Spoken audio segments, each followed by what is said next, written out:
I genuinely have a great deal of respect for all professional athletes, but pro bowlers in particular have it extremely hard. I'm not sure I can describe just how much work these guys put into their games so they can compete with the very best. So for anyone who tries their best to make it as a pro in the bowling world, regardless of whether they succeed or not, well, I certainly take my hat off to them. But there is one PBA bowler who I have the utmost respect for, because there was one moment early on that could have easily derailed his career, basically before it even started. But it was the way he handled the whole situation and how he put it behind him to achieve success on the tour that was most impressive. The bowler I'm talking about is Tom Doherty. Now, he'll probably always be remembered as the guy who shot 100 on TV. Got a feel for it. I need 2, baby, 2. Come on, Tom. We're cheering for you, bud. Yeah! Yeah! Give him 100! Oh, glorious. Get it and live it up, son! But what's most admirable is how he handled this situation, especially in the aftermath of this disastrous showing on TV. The infamous 100 game took place at the 2011 Tournament of Champions. Doherty became a PBA member in 2001 and started bowling regularly on the tour around the 03-04 season, but after little success as a full-time tour bowler, he went back to bowling mostly in PBA regional events. And that's how he managed to qualify for the Tournament of Champions by winning regional tour titles. He made the initial champions field for the 2011 Tournament of Champions and managed to fight his way into the elite field and made the televised finals as the number 2 seed. He would end up facing number 3 seed Mika Koivuniemi in the semi-final match. And we all know what happened next. Tom had an absolute nightmare to say the least, whereas Mika couldn't stop striking and bowled a 299 game. The previous low score in a televised PBA event was 129, which was shot by Steve Jarris in 1992. With Mika narrowly missing perfection and bowling a 299 in the same match, it ended up being the biggest loss in PBA history with a difference of 199 pins. Now, something like this could honestly ruin the career of many bowlers, especially when it happened just as he was trying to establish himself on the tour. It's not hard to imagine how something like this could seriously affect somebody's confidence, and many would have felt extreme embarrassment, so it could have easily created huge problems for a bowler if they reappeared on TV.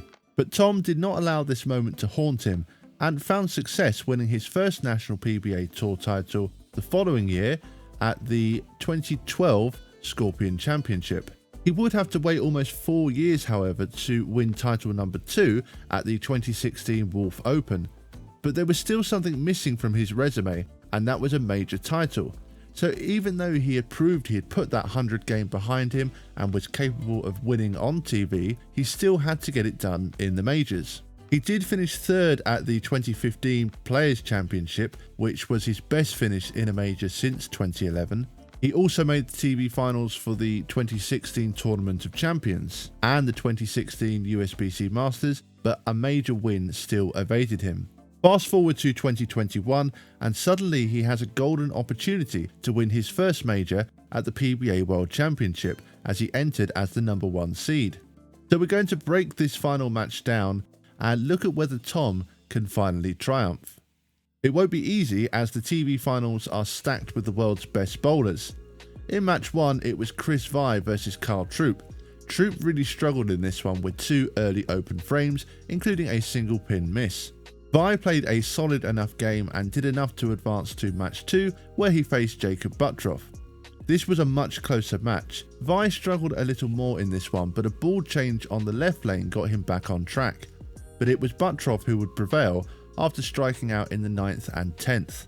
Match number 3 and it was EJ Tackett versus Buttroff. These lanes are looking tough, however, with a lot of splits, a lot of open frames and a lot of single pin leaves too. EJ has 2 open frames after the first 3, but Buttroff can't take advantage and EJ manages to pull things back so that he trails by just 1 pin after 7 frames. Jacob can't buy a strike, but it's not over yet after EJ's pretty horrendous break, leaving the 9 pin, but does strike in the 9th frame. Jacob then manages to strike out for a 2-10 game, and EJ can strike out in the 10th for a 2-12, which means that EJ has to double and get 9 pins to advance. However, he doesn't put down a great shot. It's inside and goes through the nose. This means that Buttroff wins again and now reaches the title match where Tom has been waiting patiently. Tom Doherty strikes in the first frame but gets an unexpected reaction on the left lane. You can hear him say that was a good shot, and to be fair, it didn't look that bad going down. That was a good shot. He couldn't make the conversion and left an open frame. Buttroff struck for an opening double but then almost left the 7-10 in the third. Tom struck again on the right lane and then made an adjustment on the left lane for a double. Buttroff now looks to be struggling with carry and the ball just isn't really hitting the pins that well. He leaves a 7-pin followed by a 10-pin.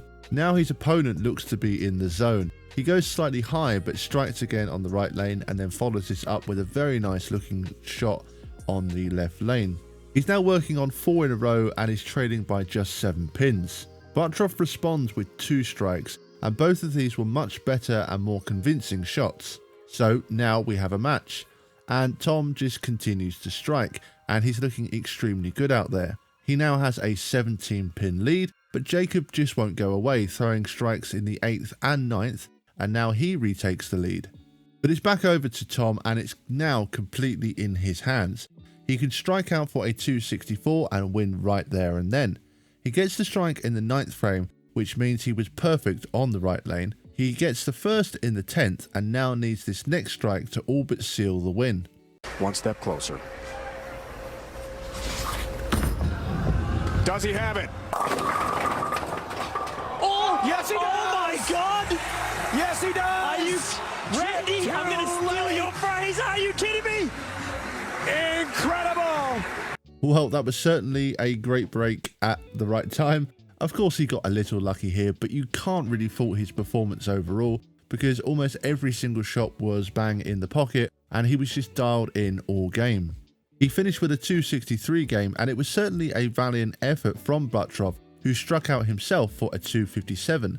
But perhaps it was just meant to be for Tom. He had finally won a major, and now the 100 game at the 2011 Tournament of Champions was a very, very, very long and distant memory. He had put that truly behind him and was now a major champion.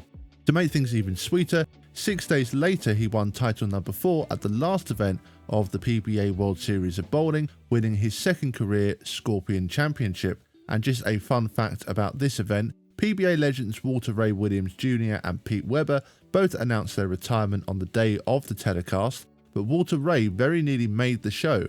However, Tom actually eliminated both Pete and Walter in match play. I've forgotten how good this title match was. The only thing that was missing was the fans, as this took place in 2021. But what a showing from Tom Doherty, who had managed to achieve what I'm certain was a lifelong dream for him. That's going to bring us to an end of this video. I hope you enjoyed this breakdown of this match, and as I mentioned, I really enjoyed this title match and I forgot how close it was, and I also forgot about that great break that Tom got in the 11th shot. I'd just like to thank you all once again for watching, and if you have enjoyed this video and you've yet to subscribe, I'd really appreciate it if you could just click the subscribe button below. Thank you, bowling fans, and see you all next time.